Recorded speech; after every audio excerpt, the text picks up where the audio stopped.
So what got you into running? Got me into running.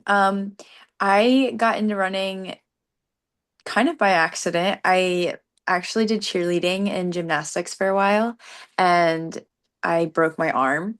So after I broke my arm, the only thing that I could do was run. So I joined cross country. And like, how young were you when this happened? Um, I think I was 12 years old when I broke my arm. Yeah, so I must have been around like 11 or 12 when I joined cross country. Yeah. And like, did you like think you were just good at it? Did you just know you were good at it then? Was it like when did you know like oh it's just like I'm gonna try it to like knowing you were actually good at it? Um, well, I didn't like it at first. It took me a while to like running is pretty hard when you first get into it, but I really liked my friends that I made on the team. And then we did, I don't think in high school or it was middle school. I don't think we did like full 5Ks yet. It might have been like maybe a 3K. And I won one of the races. So I was like, oh, okay, cool. I like winning. So that's fun. Um, and then I did track after cross country, and I really liked track. I like track like so much more just because I was like in the relays and the faster events. So that was always really fun. So do you prefer track over cross country? Yes. And I would go back and forth between track and cross country. Definitely now I'm like all in for track. That's my favorite sport. But I would go back and forth because some years I would like perform a little bit better in cross country, and then some years I would do better in track. But I mean, midway through college, I definitely preferred track, and I was just doing a lot better on that side of things. Like, I feel like I'm more of a rhythmic runner. I don't do like super well over hills or like gravel or uneven surfaces. I still like it, it's still fun, but yeah, I think the track just made a little bit more sense for me and my body and my training. So, And what distance do you like the most? it's so hard to pick because I really love both the 1500 and the 800. I think I have something for the 1500 though. Like I love the 800 and it's so fun. I think I have more fun racing the 800, but the 1500, I've just always loved it a little bit more because it's like it can be strategic and you can have a lot of fun doing it that way, but it can also be like just super fast. And it's really cool when you can do well in the 1500. It's also cool to do well in the 800, but I think the 1500 just challenges me in a way that I really appreciate it. So is that what you always have done in track, 800 and 1500? No, actually, I did long distance for a while. I did because of cross country. I came into college and my college coach wanted me to be more 3K, 5K based. So we really did base my training off of that. I mean, my first year I did a mile, I did a few miles, but I was not doing the 800s like at all. I didn't touch the 800s until like very later years of college. Like I did them in high school, but I wasn't super good at them. And then I kind of figured them out a little bit later in college, but yeah, my first few years, I was really primarily training like a 5K runner. And then we were trying to do the steeple, which was more of an interesting choice. I don't know if my coach like loved that idea for me, but I just really loved the idea of like jumping over the barriers and I thought it just looked really fun.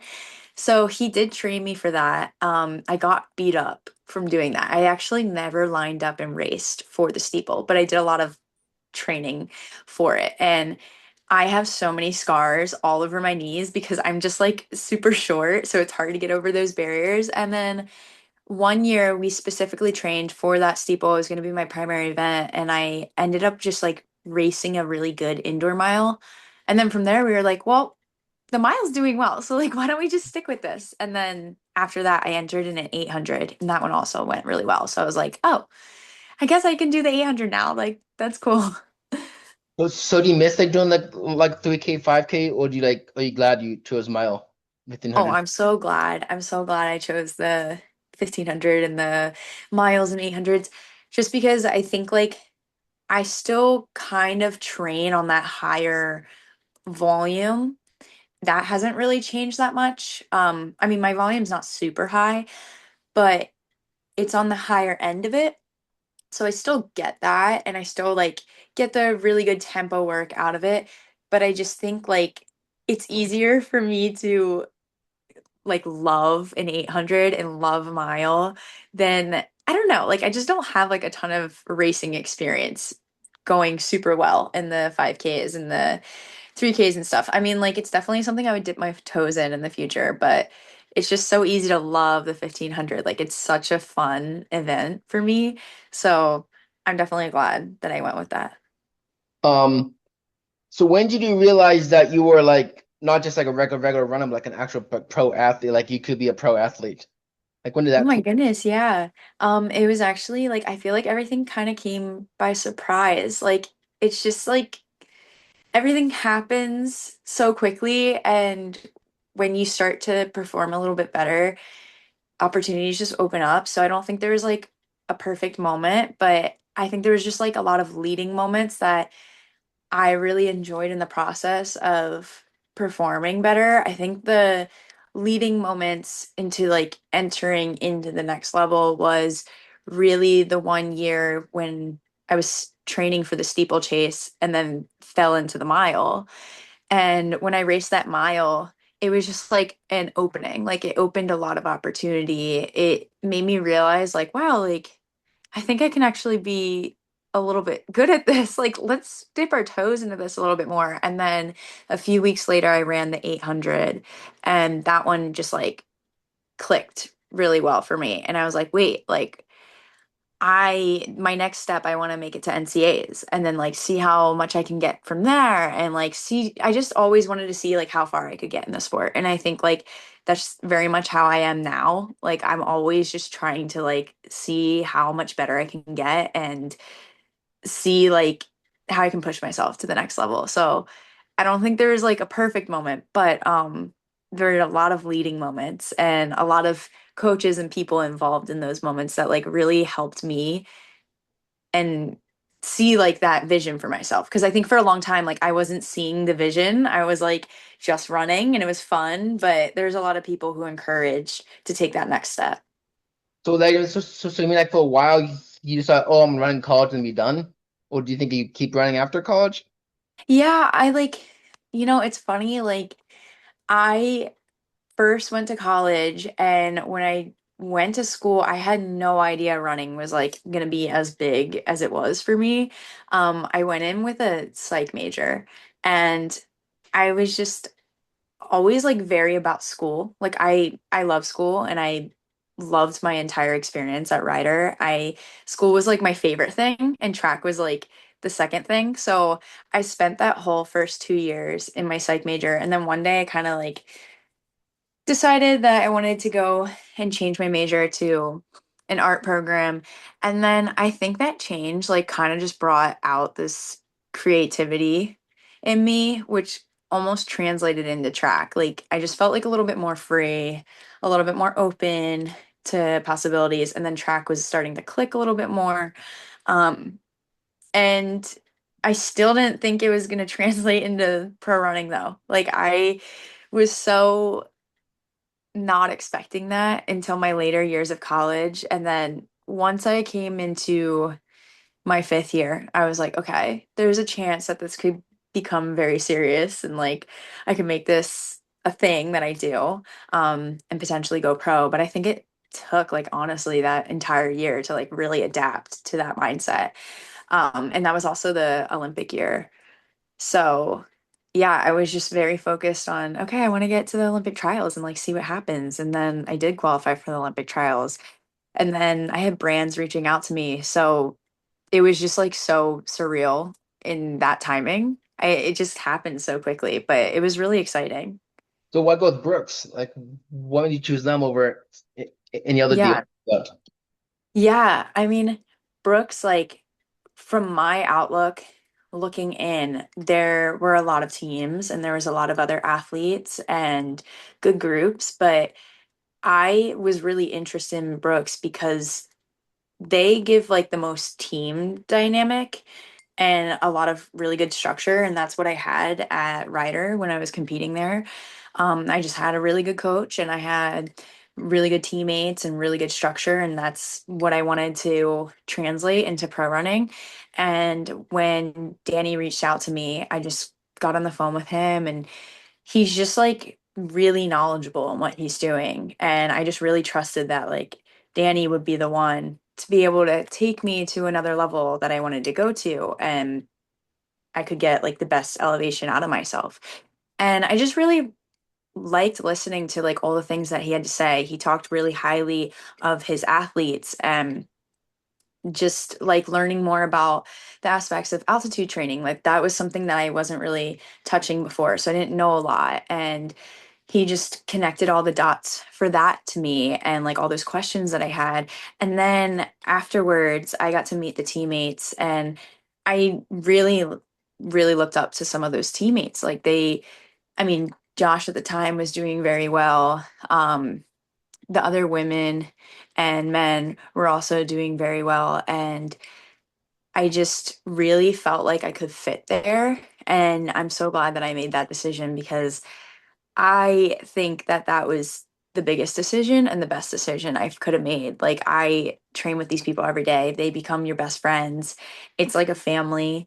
And we all just elevate each other and make each other better. And I really love all the momentum that everybody's having right now. Josh and Miller are just running off the charts. And then we have like my training partner, Laura, she's doing phenomenal right now. So it's like you just can put yourself in it, feel really immersed, and see how you can develop and like contribute to that momentum. So it was a big decision, but I just felt in my gut that it was like the right decision for me. So what was it like when you all saw Josh break the world record? Like, was that like Yeah. a moment for all of y'all? Yeah, that was so cool. Yeah, it's so fun to be a part of the build up, like just being his teammate and seeing how he is at practice. And I feel like there's a lot of things that people don't see. And the things that they don't see is like Josh is an incredible athlete. He's so committed to his craft. Like he is the most dialed in you can ever see somebody be. But it like rubs off on every single person on our team. So, and that's like the amazing part about him. Like he can kind of set that trend for people. And other people get to, like he's very open about what he does. So he's willing to spread the knowledge. And I feel like that's something that I really appreciate because I myself want to elevate myself and be the best that I can be and push myself to the highest limits that I can. So having somebody like that who's doing these things on a huge level and in a really big way also be like a teammate to you and honestly like a mentor. Josh is a little older than me and he's had all this experience. So he really can be like a mentor to some of our younger athletes. And there's other team like Miller's a huge mentor to me, even though we're actually like the same age, but Miller just like has this like experience and this outlook of life that he really like them both are mentors and other teammates. I think we all just like rub off on each other and inspire each other. So like we all like at a watch party. Yeah. So Yeah.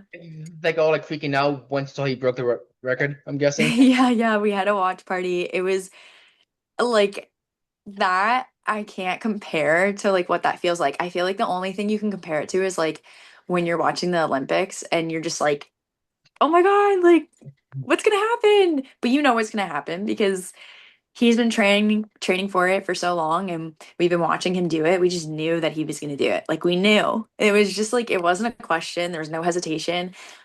He set his mind to something and I feel like a lot of people like it's hard to just say like call their shot and it just he called a shot and like we just believed that he was going to be all in and he was. And I think it's like so exciting like when we were sitting in the living room watching him run that race it's like oh my God like it's so electric. So that was really fun. And then it honestly like I was talking to one of my teammates the other day, Laura, and we were just saying how much like that sparked the fire. And both him and Miller, like Miller started the day and he like sparked the fire, and then Josh went and ran the world record. And then from there we went to USA's and everybody did super well. And we all have a bunch of races this summer. So I feel like those moments really led into each other, and like the Brooks Beasts are on this phenomenal path. So I'm so excited for everybody right now. I feel like there's been so much momentum on the team. So like, does that help you as an athlete, seeing Josh and like Miller do all these great things? Like, does that Yeah. help you? No, totally. Yeah. Um, it really does because you stay inspired by the people, like every person that you surround yourself with, those are the people that you're going to be inspired by. And you're going to stay inspired by them because these are people that you're choosing to be around every day. You're training with them, you're eating dinner with them. When we go to camps, we're all living together. So, like you pick up other people's habits all the time. And it's also like, again, back to like the mentor part, like a lot of these athletes have a lot of experience. And when you're like a younger athlete and you don't have all those experience that they might have, it's like really good that you can just go to them and maybe rely on them for some advice. And we just all have that connection that I think is like very strong and it's unique. I don't know that everybody gets that. So it's really special. I mean, Miller and Josh like definitely inspire me, and it's good to have a relationship with them where they can also like help you figure out what your path is and who you want to be. And then even other people on the team, like when we're in practice, I mean, like I'm so inspired. My training partners mainly are Val and Laura. I train with them the most, and I'm so inspired by them both in a way that like we have these different strengths that we can play off of each other. I mean, Val is like this incredible sprinter. Like she can just take off. I've never seen speed like that, and she has it. And then there's Laura, and Laura is just like she has this endurance and she can just carry herself through a workout. She's so strong. So I feel like you're constantly with people that elevate you and create you into this next level. Um, and do you feel like that you're that way with, like to other people, like you are inspiration to other people? Like if people come to you and say, "Oh, I'm so inspired by what you do." Oh, I would hope so. Yeah. I mean, I think for me, like a big role that I hope I contribute to is just being like a team player and being a good person. Like I love to bring the vibes at practice. Like just sometimes the workout's really hard and it's gonna suck, and it's like stuff that you've never touched in your life. So it's kind of scary going into some of these workouts, but I think there always has to just be somebody who's like, it's gonna be fun. Like we're gonna have a good time. And I like to try to bring that energy, and I think we all do. We all bring that energy together, which makes it really fun. Like it's actually, I'm training alone right now, and I do find training alone, but it's so much better when I'm with my team because we just have this thing together where we can just like lock in and know that it's going to be really hard, but it's also going to be so fun because we're doing it together and we can be silly together, like play silly music and joke around before we go do the hard part. And then we do the hard part and we're like very close knit where we're encouraging each other. Like it's always, lifting each other up, reminding each other that we can do it. And then after the workout, we're like happy that we did it. And yeah, I think that's like the role that I like to play, and it's the role that most of us do play. Like we all are super encouraging to each other, and we're like able to lean on each other a lot. Yeah, that's it. Like when I used to run for a team, like that's definitely what I enjoyed about having teammates that like cheered you on, even if you had like a rough workout, they say like, "Hey, it's okay, just keep up next time, and you will do it better next time." So they weren't like discouraging. They felt, and really like my first year of college, I was on the team, but then I switched colleges and wasn't fast enough to be on the team. But like I remember that's like the first year, it really helped that transition from high school to college go well because I had that team. So it's like it wasn't like, oh, I'm just going to this new place, starting fresh. Like I had like a people that I can like rely on. Like it's a helpful. That Yeah. was really enjoyable. Yeah, definitely. Um, so this might be a weird question, but like, But but like, what do y'all like outside of practice? Because you only see athletes really like in practice mode. So like, are they just as fun and like nice outside of practice as they are like in like just like if I was bumping them on like in the street randomly, would they just be as like outgoing and friendly as you see them? Yeah, yeah, definitely. I don't think the personalities change off the track. I think like that's the fun part is what you see on the track is like pretty much how we are in person too. I mean, there's always like, like on race day, like there's racing anxiety and there's nerves and there's like the competitive edge. So like maybe, we're a little bit more dialed in for that. But from a practice standpoint, like that is pretty much how we are, where everybody has their personality and there's so many personalities on the team and like they really do well together. Like everybody integrates super well together. And off practice, like that's who we're hanging out with all the time, each other. I mean, when we're in Albuquerque, like we live together and we'll all collab at the same house. Like we'll have whoever has the biggest altitude house, we'll have like the whole team to come over all the time and everybody's friends. Everybody's super with each other, super friendly, super fun. So yeah, like everybody's a big group, big family. And I think that's like the best part because when I moved to Seattle, I was like a little bit nervous about, oh my God, like, is it gonna be hard to meet friends? I'm kind of nervous. Like, this is gonna be weird. But it wasn't. Like, it was so easy to make friends because this was my friend group. So, and I now feel like these are like some of the closest friends that I'll have for the rest of my life. So it's like super exciting to have that and then also have more people coming in. We have such a good incoming class and they are just gonna like be into the family now. So yeah, it's a good group. And so do y'all do other fun things too, like just besides training? Like, do y'all do other fun activities together? Yeah, of course. Yeah. It's different when we're in Seattle versus Albuquerque. I feel like they have like different things based on those cities, but when we're in Seattle, a lot of us will just get together. We usually have lunch together like every day because Brooks headquarters, they give us lunches in the cafeteria. So we'll just go to practice, eat lunch together. We'll kind of just hang out for a while until it's like, okay, we have to leave the cafeteria now. Like we can't just hang out here anymore.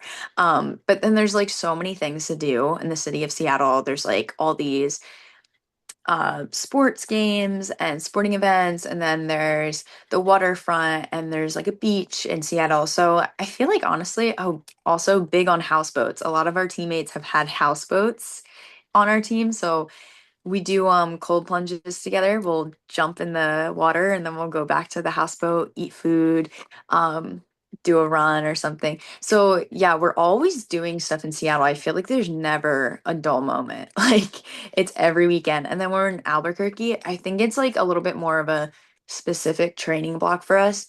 So we're not doing as much there as we would be in Seattle, but honestly, like it's always something. Like you're living with people at that point. And I mean, we spent this whole Albuquerque every single night watching Love Island together, and we'd just be locked in. And then we did a lot of bedazzling kits, and we did like a lot of crafting together, cooking together. There's also like some fun things to do in Albuquerque. If you go towards the town, there's like good like shopping stuff. So yeah, I feel like it honestly was like a friend group that I got integrated into really nicely, and I just like am so grateful for them. I don't know why for some reason like I always thought, oh, all your pro athletes just like you just train all the time. Like I don't think I realized like, oh, y'all do like joke around, y'all do fun activities. It's not just yeah, it's training, but you also do fun things together too.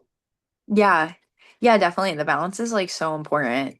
I think my first year of being a pro, I didn't compartmentalize the training. Like you have to do the training when it's time to do the training. And then there's this other aspect where like part of your job is to be recovering when you need to recover and you need to eat um like all your vitamins and like make sure like you're eating all the things that have like the right nutrition in it. Like you want to just live a healthy lifestyle because you're a professional runner and that's important and your sleep hygiene and everything. So all those things are like involved and I think I took it a little bit too seriously when I was a first year pro.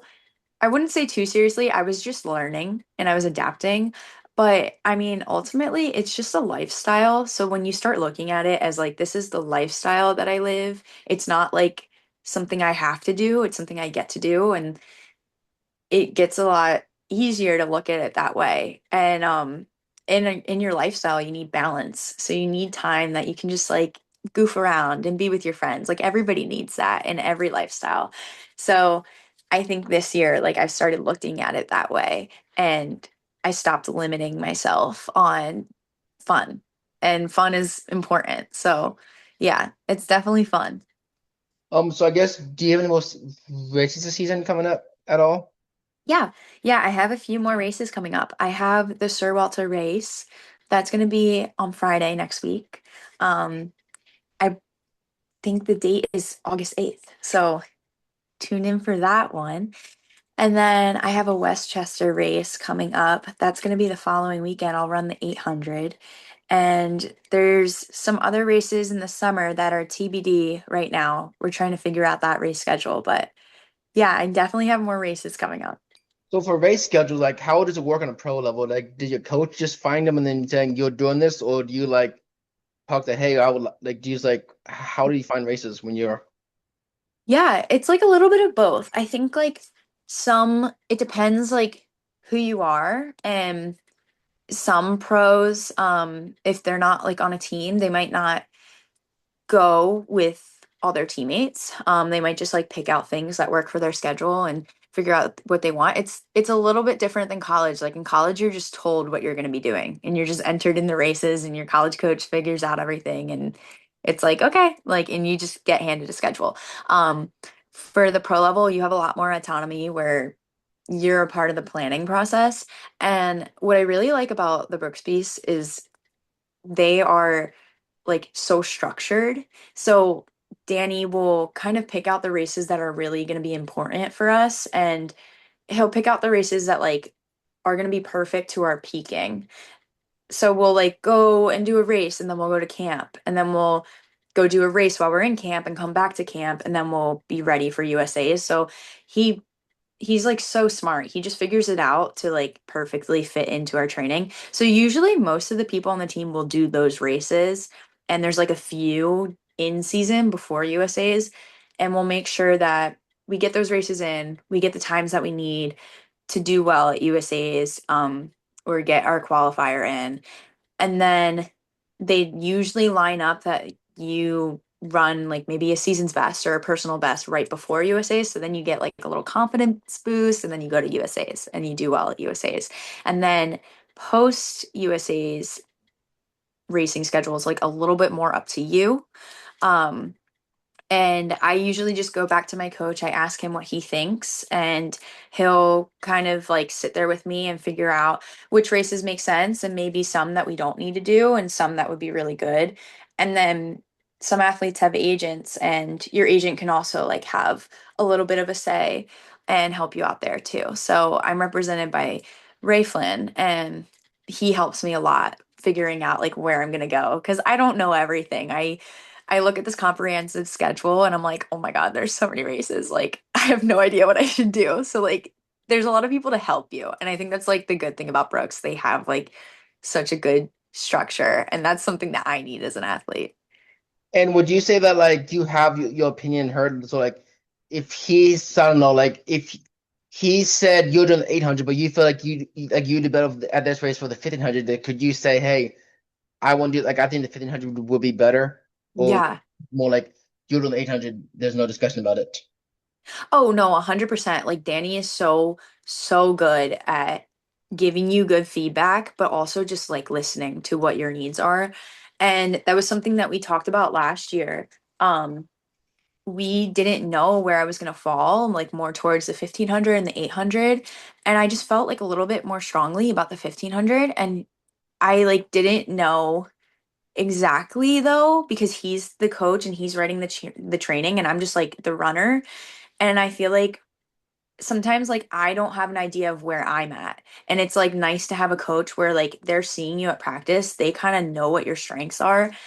But I felt more drawn to the 1500 and he was like, "Yeah, like if you feel drawn to the 1500, then that's what you should do because it's going to be more of like we can get you fit for whatever you need to be fit for." Like his job as the coach is to help me and mentor me and making those decisions. And yeah, he like I feel like I describe him as a coach where like you're driving the car and then Danny's the passenger and he's telling you like the directions you can take and it's just like he gives you the autonomy over um what you want to be as an athlete and he's just really going to like mentor you and help you support you in the best way that he can.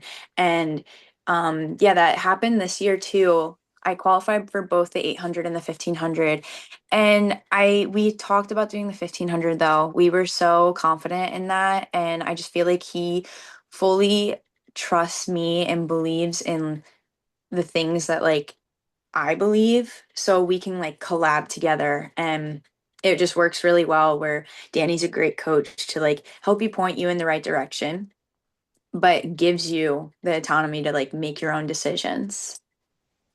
So what's it like being at USA? So, like, do you get like more stress than like a regular like college meet or something? Because I've never and probably won't be fast enough to be like in a professional meet, but like Yeah. being that high level, like is it more nerve-wracking or does it just feel like a regular race?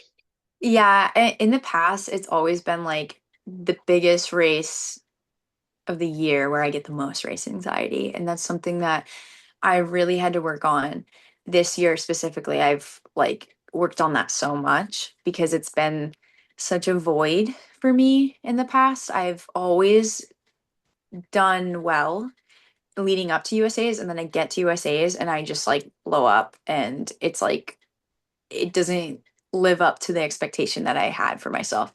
And that really came down to like the anxiety and the pressure that I was putting on it because it is like a high level meet. It's a high pressure meet. Like it's a healthy amount of pressure that you should have. But at the end of the day, like you perform well when you treat things the way you would treat any other race. And that was something that I talked to Danny about for this race. I just was guided by him and he just told me like everything's been going good this season and it's because you're approaching things the way that we've spoke about and you're just approaching them exactly the same like the way we approach practice and we're going to translate that into every race and then we started using that mentality every race where I'm just like calm and it's like, okay, I've done this before, it's fine. So that was one of the things that he really pointed out this year. He was like, do not do anything different. Like everything you're doing is working right now. This isn't like a huge magical race. Like you don't need to get nervous about it. It's exactly what we've been doing and you're prepared for it. So I feel like with that guidance, that's what I took. And I approached the prelim in that way. And then I was like, okay, like I made it to the final. And then for the final, he said the same thing. He was like, don't change anything. Everything you're doing is fine. Everything you're doing is working. Everything you're doing is going to get you to where you want to get to. Like just trust everything. There's no need to like add this extra stress or like level to it. Um, so I think like that is just something that we have been working and then also working on with my sports psych all year. And it's really starting to come together. And I'm starting to like really have those tools and pieces that I can come to these races and be like less anxious and less nervous and actually execute the way I want to. And because I'm guessing now you probably raced all these girls so often now that you probably know them. Like do you know each other like even like they're not on Brooks' team? Like do you like still have like friends like outside of the team that you just raced with like that you do rate like on the teams? Yeah, definitely. Yeah. I think like yeah, like all of us just become friends over time because we just line up at so many races together. It's not even just USA's, it's like all the races in between. So you really just make so many friends throughout the sport, which is really cool because I don't know how other sports are, but it's like it's a sport where like you are invited to make all those friends. Like I think some other sports can be super competitive and maybe they aren't becoming friends out of competition, but like we truly are. I do feel like everybody I compete against, like they're just good people and it's a good dynamic. And yeah, like I'm became beginning to know um pretty much like everyone I line up with, and then if I don't know them, it's like an opportunity to get to know them, and it's really cool. I never thought that like going pro would invite so many friends into my life, and it has, and it feels like very supportive, and that's the other part of it too. Like these are people that you compete against with all the time, and then we're like on Instagram together, like, oh my God, like great PR. Like you keep in touch with and see what they're doing, and you're like actually like inspired by them and excited for them at the same time. Yeah, because like that's what I like love about running in the community, especially if I was in high school. Like this could be me just being like weird, but like I just love talking to other people on the team, just getting just like spreading the community around. And it's like I always love seeing who's the fastest, who's winning. I know I just always love seeing seeing the winner and just stuff like that. Well, just and like I remember there's this girl who was like on who's on another team, and yeah, I think her and also like knew her parents somehow, like because I guess because that's only me together. And I remember like I was in a race one time and her parents were cheering for me. And just like that's just really cool to see like because because I don't know the sport like yeah because you said like I don't know all the sports and what they do, but I don't think you just have all the sports like just like have all the people cheering you on just like Yeah. so like do you just like bitter rivals and it's like yeah like you might have like you do well but then like you know, like, get the track and then like which like tell everyone like cross country is different, but like track wise, I would say it's easy to be more like, oh, um, congrats on your win, congrats on your performance. It's really like you did really good. It's fun seeing you Yeah. perform. Yeah, definitely. Yeah, there's a lot of support and community in it. And would you say that like I know you're not as close with like with them as like Brooks people, but would you say like you like would you like still want to go hang out with them outside of a race? Like Oh my even God, definitely. Yeah. Like usually after the races, I mean, especially after USA's, I think USA's is like the biggest one where all of us kind of get together. Um, because that's just like, yeah, like usually everybody's just there. And yeah, like definitely after races, people are getting together for dinners or maybe even like going to the bar and grabbing a drink. Like it is just like the end of the season, kind of end of the season, but not totally the end of the season, but it's like a big mark that we're all there. And that's really like the fun part too, because the races are over and you get to just like hang out with your friends afterwards. And like because like I don't because like this is something that like because I haven't really talked to any pro athletes yet. Hoping to talk some more. But just like what happens like once y'all like after you finish the race and y'all go back and like go back in the tunnel or wherever air like stuff like where do y'all do what do y'all like you race and then where do y'all go because then you vanish and then don't Yeah. y'all what happens after that? Yeah, when we're coming in from the tunnel, we're coming from the call room. And when you go to the call room, you leave your spikes or I'm sorry, you leave your shoes because you changed into your spikes. So you have your shoes in there, you might have your water bottle in there. Some people bring their phone or like any last minute things that you would bring with you to the call room. And then you go get your numbers and the call room's kind of like it's kind of anxiety because you have to stay in the call room so you can't do like any strides in there and you're just kind of sitting there with your racing thoughts. So um and then yeah, you leave like a little bin in there with all your belongings. And then you go to the track, run your race. Hopefully you run really well. And then you come off the track and you go it's like not the call room, but it's where you're going to collect all your things. So it's usually like a little tent and you'll just have like all your belongings returned back to you. And then it's also like an opportunity where usually like all the teammates or not teammates, all the runners in that race will all just be there. So usually just like congratulate each other, talk to each other a little bit, and sometimes we just like go on cool downs together. So yeah. Um, do you like having like an isolated sport, or do you? Because like I remember I went to the Prefontaine Classic this year, and like that's one thing that I wish. I'm sure it's for the athletes why they do this way, but almost kind of wish like they had like a time where you could meet the athletes rather than just like, oh, you see them race, but then you just don't see them. Like Yeah. you wish they had more like fan interactions after the race. Yeah.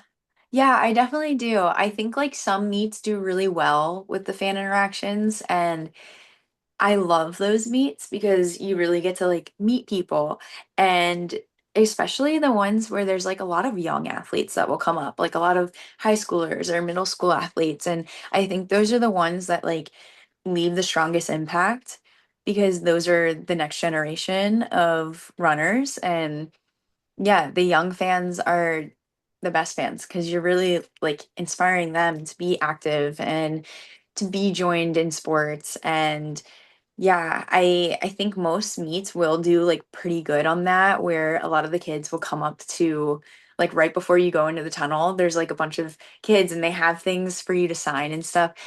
That is always so cool.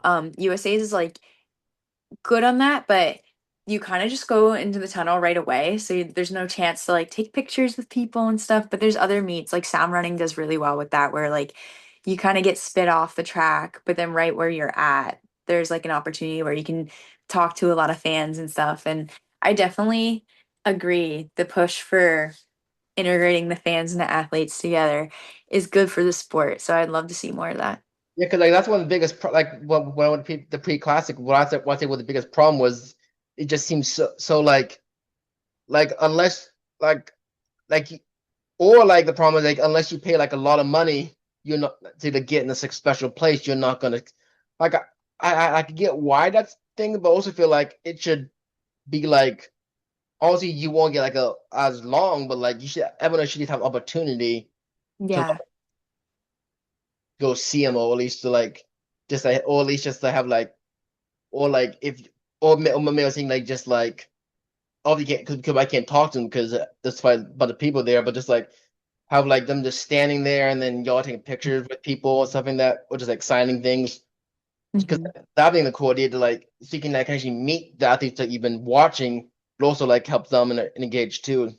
Like Yeah. that's that I like I was thinking like that would be a really cool integration for you for like track and field to be like more engaging, not just be like, Yeah. oh y'all race, then we don't see y'all again until the post until you see those. And so when did like the interviews like with the media people come out? Like so do some people just go somewhere else? Like how does that work? Yeah, usually we all have to leave the track the same way. And then there's most races they have the media like lined up there. I think it's just like a little bit more for USA's because there's a specific area that we have to walk through. Um, but yeah, the media is like right as soon as you get off the track. So that's why like some of the interviews, a lot of us are just like so out of breath and we're still trying to collect our thoughts like of what just happened in the race. But yeah, the interviews are like pretty immediate, like as soon as you get off the track. That seems stressful. Like you just you're out of breath and you like being like, Yeah. swarmed with people asking Yeah, questions. yeah. Yeah, sometimes yeah, sometimes you're like literally like I haven't even gotten a drink of water yet and like you have to go to an interview. And yeah, I mean it's good because your mind is fresh on exactly what just happened. Like you really didn't process much. You just did it. So I feel like it's really like your raw reaction, which is great because I think like that's good for the sport where there are interviews, there's media and they're getting that raw footage. But yeah, sometimes like you want to drink of water or to catch your breath first, but it's good. And have you had a lot of interviews before? I've had a few. Um, yeah, they do them mostly at USA's or when I was in college, there was a lot of interviews from Stride Report. But they're not at every race. Um, do, do, you, do you like having the interviews? Like, does that, or do you wish they didn't have them? Yeah, definitely. I think the interviews are great because it's like it's adding media, it's good for the sport, it's giving the story behind the athlete. I think it gives the athlete an opportunity of like maybe they had a good race and they can like explain that and like the lead up to that, and maybe it wasn't that so good of a race, and like they can kind of have the story behind it and explain like how they felt. And because I don't think every race tells you exactly what's going on. um like you can watch it, but like you don't always see like what's happening. Running is like so in your body and like based on how you feel that day. And some of the races, like if you're not watching what happened, like especially USA's, we went out super slow, and like the times weren't super speedy. So when you come off of that, it's like you don't really know what happened and what indicated all that. So I think like interviews give people an opportunity to talk about like how the race actually went and was it strategic, and to explain how they felt during the race. Like it kind of gives you a story because there's a lot of thoughts that happen in your brain when you're racing. Like you have to make a lot of decisions. You have to like really like talk yourself through some of the parts. Like sometimes it starts to hurt too soon and you have to talk yourself through it. So the interviews are always really good because it's a part of the storytelling. Yeah.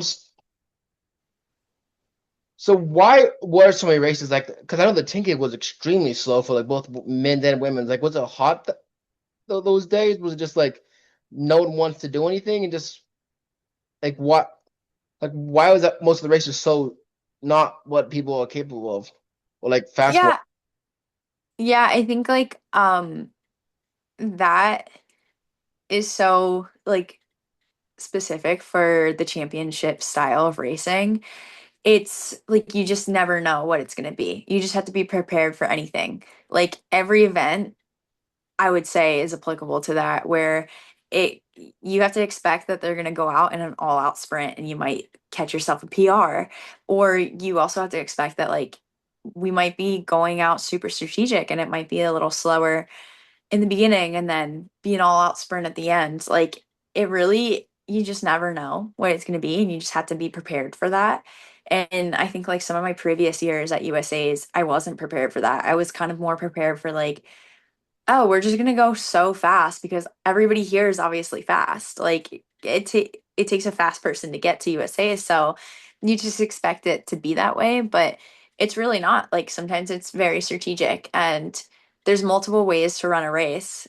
So yeah, I think that's like the biggest emphasis on like storytelling and stuff, and why racing is so interesting because I think it does keep it interesting. Like there's so many ways to run the race, and if we ran the race the same time every time, it would just kind of like be a little bit boring. So it's fun to like spice it up and be different. And I think like there's also like a lot of different competitors all the time. There's different racing styles from person to person. So a lot of people are going to play to their strengths, and um yeah, that's kind of why USA's can be like that sometimes, but I think it's a good thing.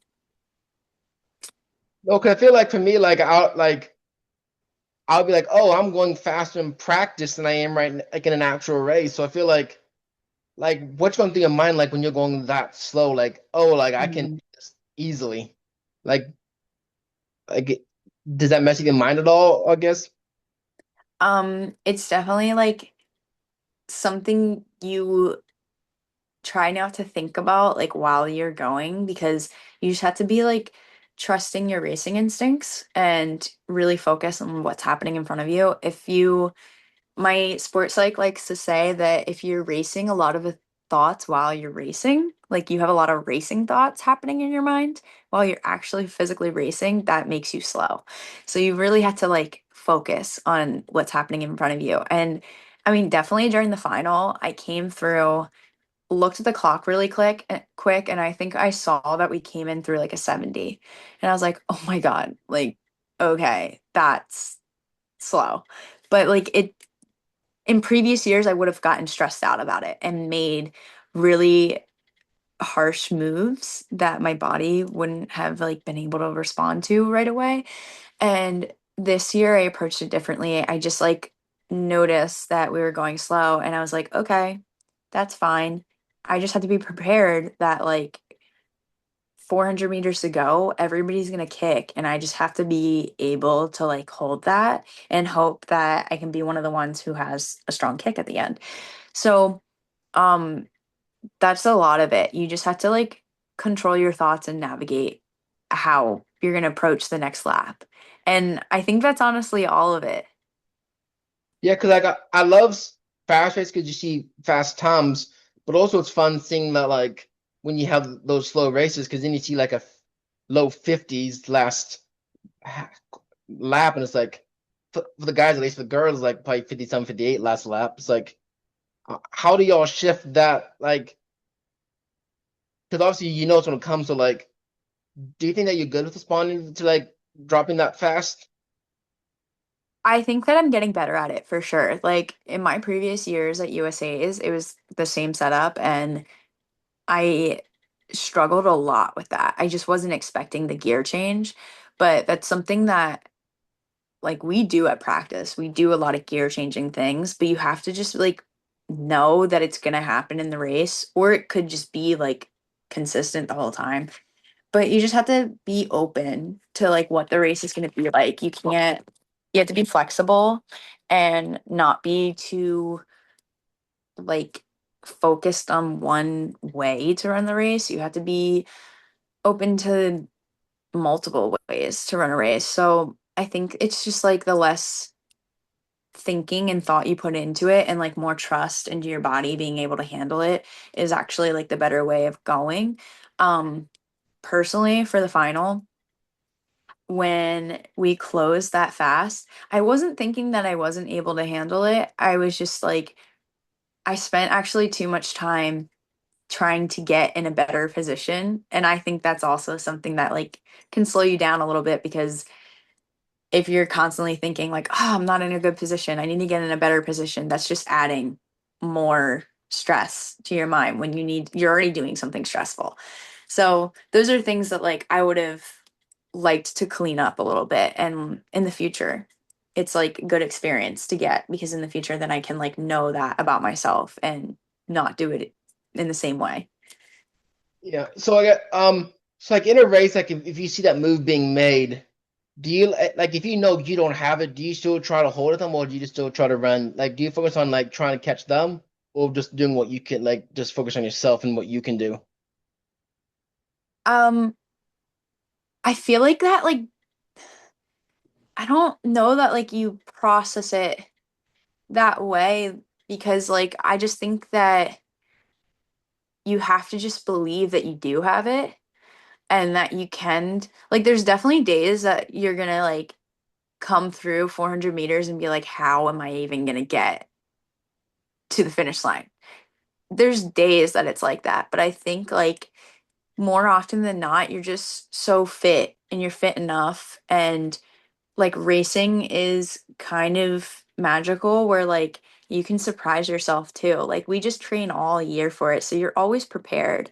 I mean, if you're going to be on any start line, you're prepared enough to be there. So I think there's always opportunity where like you're able to do it. You're fit enough to do it. You definitely can cover moves and you just have to believe that. And I think there's been times in the past where like I didn't fully embrace that mindset and I didn't believe that and it's costed me some issues where like I was running under my fitness level. And I think this year like that's where I've like really started to embrace this mindset where as long as I'm on the start line, like I belong to be there. And that means if I belong to be there, I can cover any move that's going to be made.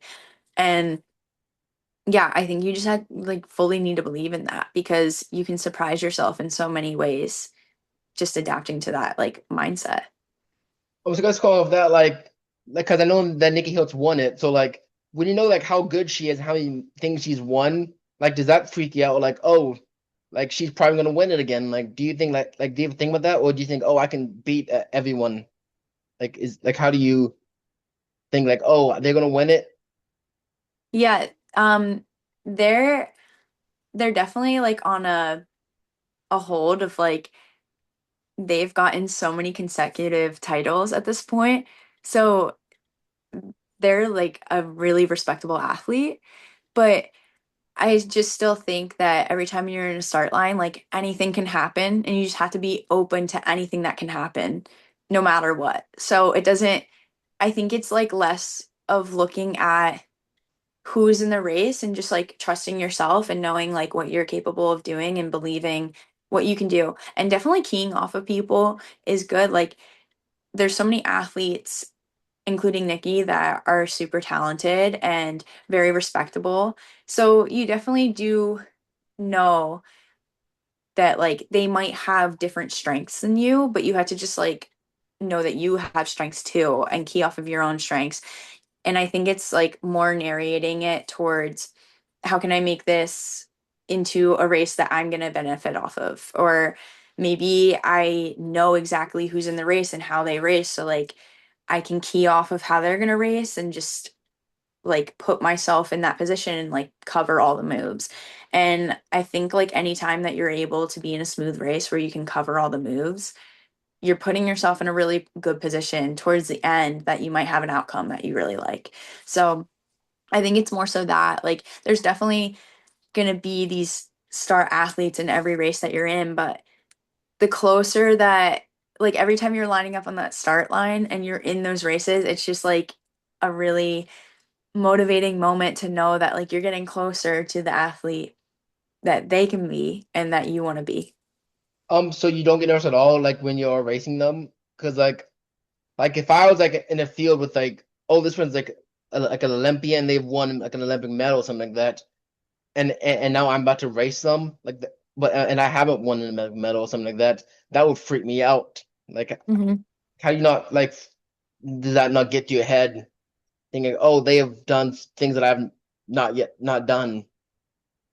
I used to feel that way when I was younger in the sport and a little less experienced, but now I just look at it as like I'm inspired by these people and I'm also somebody who belongs to be where I'm at.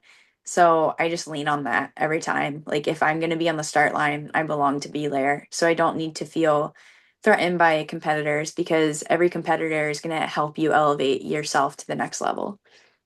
And like, so I guess I kind of go over that, like, so when you're younger, like watching it, um, are there any athletes that you like were watching that now you're actually racing against? So it's like, wow, I'm actually on the starting line with you, not just watching you on like online or something. Yeah, definitely. Like, Nikki is somebody I've looked up to for a really long time, and I still do look up to them. They just have this platform that off the track, like they're this huge advocate for the LGBTQ community, and they give back to that community, but they also put themselves on the track and they're just very inspiring as a person on and off the track. This person is such an inspiration. And for a long time, like I remember watching race videos of them and like that was more of reason to like even want to be able to race at a USA championships. And then when I got into my first USA champs, I was like, oh my God. And I was lined up to Nikki. And it was just so cool because it's like a big moment where you can be inspired by other athletes, but you can also like while you're inspired, you can make life decisions and take action to like be inspired by them and do things that help you elevate yourself. So, I mean, like, I think that's like true, that stays true, that you're always inspired by the people around you, no matter what. I'm just what do you say are some of your biggest inspirations to keep for running? What did you say? Like, what would you say like inspires you to keep to run and like to keep going, and like is there anything? Because I think for me, being a Christian, for me, like I could go to church every Sunday, like that is something that like I'd say church and running are probably two biggest things in my life. And like, so Hmm. are there things in life that like that for you that I like that? Hmm.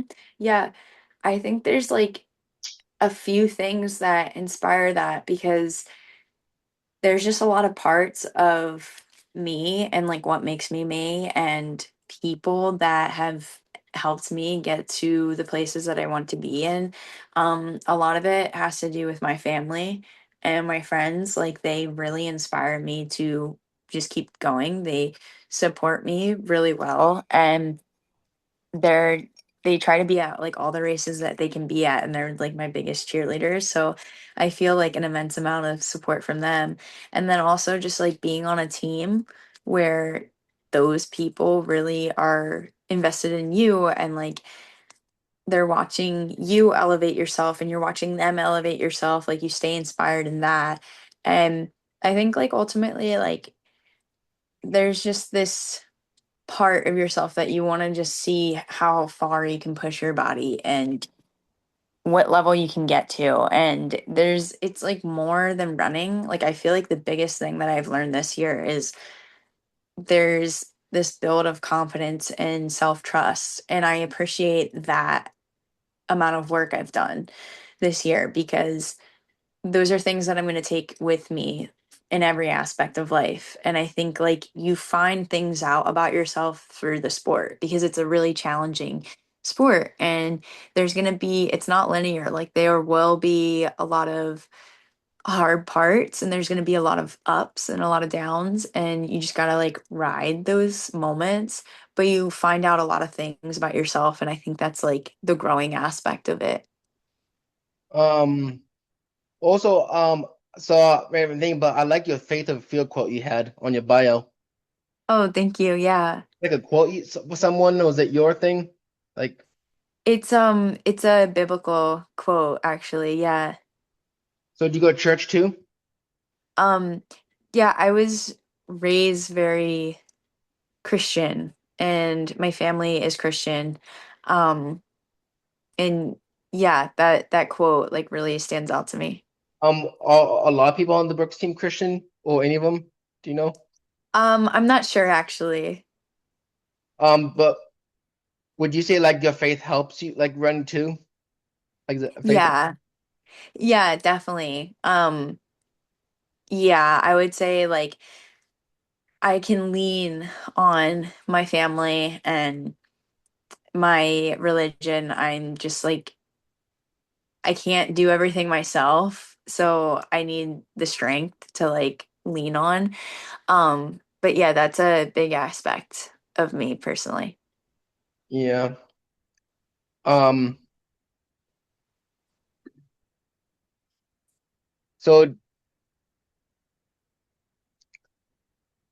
so hope doesn't have like if you did like had a point where like you couldn't run anymore, like do you still have things that you could do that you enjoy?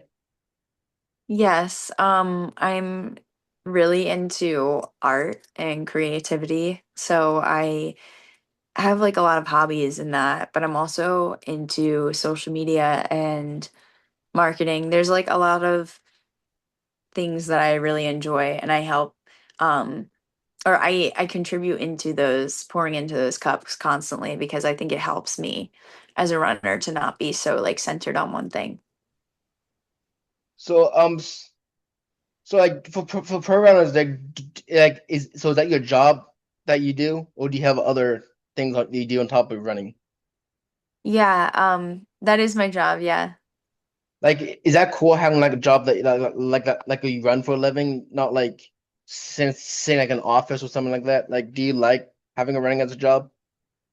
Yeah, definitely. Yeah. Yeah, it's like a dream to be able to live this lifestyle and like be supported and sponsored by Brooks and have them back up everything. Um, yeah, this is definitely like a special opportunity. Wait, so is that how you get paid through Brooks? Like does Brooks just pay you? Like is that how you making money? Hmm. So is it like every race you do? Is it like how does that work? You are sponsored by the brand, so they can like they sponsor you and you're contracted by them. So is that also like does that put pressure on you to be like, oh, I'm representing Brooks? No, Like I think it motivates me. It makes me feel really supported. um trying to think anything else.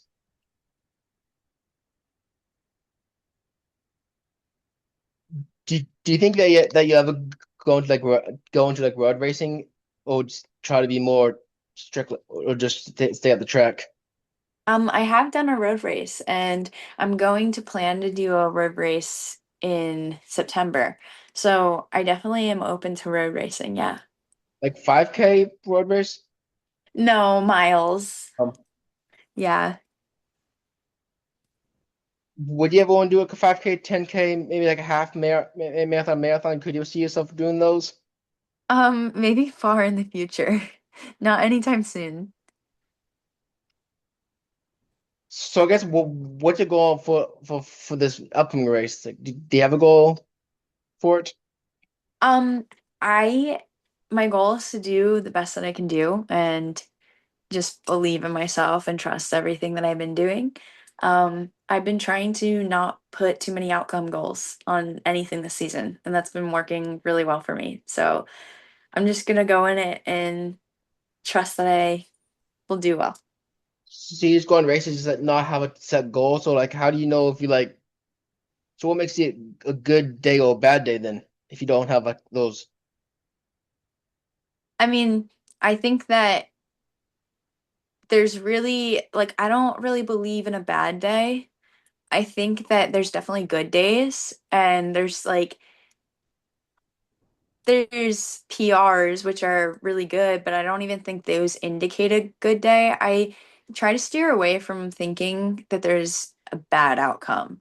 Like there's definitely undesirable outcomes, but it's not a bad outcome because I think you need to like accept sometimes we're not going to do perfectly and it's I don't even like the idea of calling it a fail or a failure because I think it's like really good to embrace those failures or like bad outcomes because it really is going to like elevate you to learning what you can do better. Like I think every single experience has an outcome where you can learn from it, whether it's good or bad.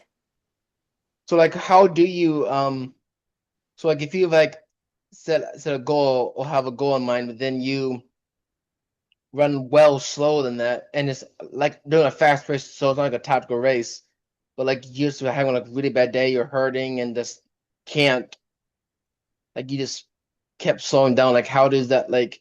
How do you like finish that knowing, oh, I wish I could have done better? Like, how do you know like get down? Yeah, like there's always going to be races that you wish that you could have done better, but I think you can just look at it and sometimes there's races that like it just didn't work out for you that day and it doesn't mean anything about your fitness or where you're at. Sometimes it does. Like sometimes you're just not at the fitness level that you want to be at and I think like it doesn't need to like the race doesn't need to portray who you are as an athlete. Like we can work ourselves into fitness and get back into shape. There's like injuries that happen that can, put you in positions where you're not as fit as you want to be. Um, there's just so many stories that can be told behind times, and that's why I don't think that like times are everything. Like they're not. Like there's going to be times where you PR and that's great, but there's also going to be times that you don't PR because PRs are not expected every single time you race. It would be really hard to PR every single time you race. And because it's really hard to get a PR in the first place, especially at like the caliber that we're competing at. It's really hard to like knock the seconds down. So I just think there's like being able to be consistent in your training and just evaluate it from like an outside perspective of how you're doing is a better way of looking at it. There's so many stories behind what times we're able to give. Yeah, because I would say that's my biggest thing when like in high school or like and even when I did run in college is that I'll put so much emphasis on the times, like, oh, and that I wouldn't like I guess I would think, oh, I don't feel that necessarily like you had the PR every time, but just like I feel like if I'm not close to my PR, then it's a bad race, or Hmm. I'm doing bad. Where just like well, and like maybe that when you first start you can expect PRs a lot of times, but like Hmm. at the pro level, when you have the higher level, then you just know that like. you won't get a PR. Like Josh probably won't get a PR for like every race, and he probably well slower every time after like so like because if you go and because I guess something I've learned is that like if you go in expecting a PR every time, you'll 99% likely probably be wrong failed if you expect a PR. You just gotta just and that's why I'm just trying to think like rather than PR, just like dude like run the like obviously I think I'm gonna always say tell myself I could have done better. But I Hmm. also think like hey like trying to try to think did I did I run the best I could? And if the answer is like yes, that like if I give my best effort and it's not the time I want, then I'm still gonna be happy. Hmm. Yeah.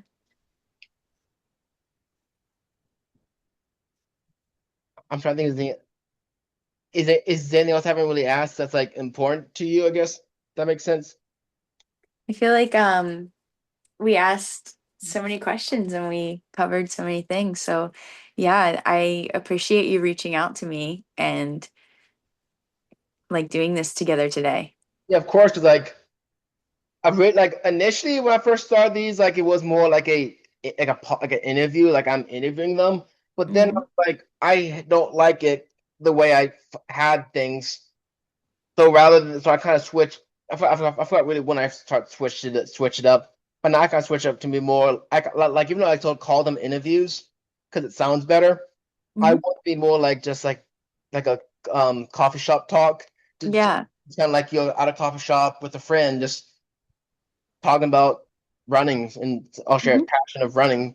And that's kind of like what I'm hoping that this is. So like whether I talk to like an Olympian, the pro, just like someone who's not very fast, like any like as long as you have a baseline of running. Because yeah, I don't talk to like a someone who knows nothing about running, but like as long as you have like a baseline of running, then you know like know something. Then I'm like, hey, just talk to you, just learn about you, because Hmm. everyone has something to say. It's just always cool to me like when like a pro runner like you actually responds back to me because because half the time they don't respond to their DMs. Hmm. Like a ton of people and only like two or three, like three or four of them have actually responded back. Hmm. So it's like cool that like, and so that's kind of what I'm hoping it's been like, not been like, oh, I'm interrogating you. I'm just like getting to know you. You can know me some. That and then like, so then like, and kind of build that relationship. So like, I don't know. So like, if I were to like go to a UR and say, hey, I am coming into this to where you are. If you even want to meet up and like go for a run or something, or Hmm. like, Of course. or like, or just because like I just graduated college this past spring, so like that's kind of like where I want to I guess my ideal career is maybe like a race commentator or person who interviews Hmm. athletes after. So just kind of like do this now, so like I can like get my name out there, and then once have my name out there, um, Sorry. like once I have my name out there, um like I can like maybe like get like a professional like a person who does this for a living say hey I've Hmm. seen like I know what you do I would love to offer you a job position doing this because I know like I'm not like I'll never be fast enough to actually like be an Olympian be a like that elite level like I know I just don't have that gift unfortunately but I love still love to like meet those who do have it so I sort of run for fun but just like I love to like meet so like have like meet them, be friends with them. That makes sense. Yeah, that makes a lot of sense. Yeah. And I encourage you to keep doing that. That's going to help you really build up your resume. Yeah, and like it's fun because now I'm kind of getting more into like professional athletes, so it's nice getting to know their perspective and just knowing something that like I think people forget about is that they're still people too. Because that's what Mm, I forget sometimes. I'm like, oh, they're professional athletes, so like they're better people, but it's not true. That like they live life just like me. Like hmm. yeah, they're faster than me, but like and they have like set things so they have a different lifestyle than me, but like really like they're still living life just like me. They still have probably Hmm. the whole same struggles as I do. Well, not same struggles, but like relatively at least. So like I gotta put that pit of like, oh, they're just still people. Yeah, definitely. Yeah. So I guess if you have any Brooks people that you know of that would want to talk, have them reach out Okay. and to like maybe get to know more people. Yeah. Yeah, that'd be great. So thanks for giving me some time today to talk. It's fun getting Yeah, to of course. you. Looking forward to Yeah, seeing. thank you so much for having me.